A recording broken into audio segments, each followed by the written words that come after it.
want to commemorate my two sons that are in the military. I've got one in the Army.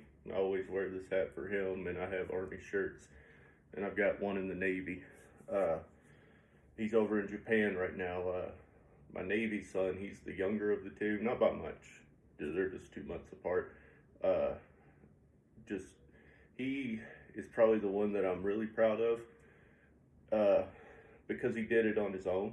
He was determined that he was going to go to the Navy.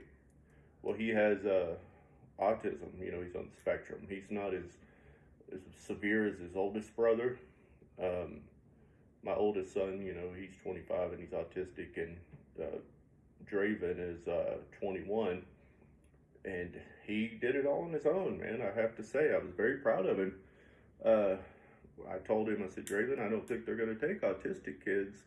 And he went and talked to the recruiter, and I have to say also with that recruiter, I told my son, I said, one day you need to shake that man's hand, because he could have just blown you off and said, hey, I'm not gonna deal with that. But he helped him get through, and my son has been loving it. He went in 2022, right after graduation, and then my next son, which is 2 months older than him, my middle son, we wanted him to do something because he was living at home still, and I said, Holden, you gotta, do something, maybe go to the Air Force. He wanted to go to the Air Force because all his uncles on his mom's side and his grandfather on his mom's side is all Air Force. Well, he's a bit heavier. I've got one son that actually has some weight to him, and that's Holden. And he was told he's going to have to lose 40 pounds before they could even speak with him, and then he'd have to lose another 10. So I said, buddy, come with me. We're going to go down to talk to the Army guy. I was like, let's just go do that. He said, okay. He was nervous about it, but he talked to his uncles, and they told him, hey, it's going to be fine.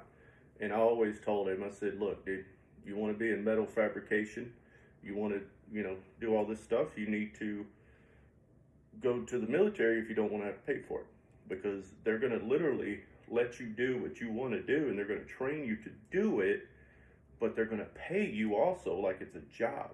I was like, or you can stay out here, live with your mom and dad for a while, try to pay your bills and pay to go to school. I was like, or you can go get paid to go to school. And he goes, okay. And so it's this craziest thing is he went into the Army kind of kicking and screaming, nervous about it, right? And then the other son that went to the Navy went in gung-ho, nobody was going to stop him. A year later, the roles flipped. My Navy son was stuck in Norfolk, Virginia at the time, and he hated it. And then the Army son was like, wow, this is amazing. Like, I don't think I can drag him away from the Army now. He loves it. And it's just ironic how the roles reversed like that. But now that my Navy son is in the Japan base, he is loving it. He's having a little bit of trouble, getting along, socializing with the autism. I was just talking to him this morning about that, as a matter of fact. But, I told him I was very proud of him. I tell them all the time. I tell all my kiddos I'm very proud of them. My daughter, she's 14. She's talking about going into the military too. And her son, or her brothers, I'm sorry, are some of the reasons. So I have to say, for Draven and Holden, I love them too. And they're great kids. They're doing well.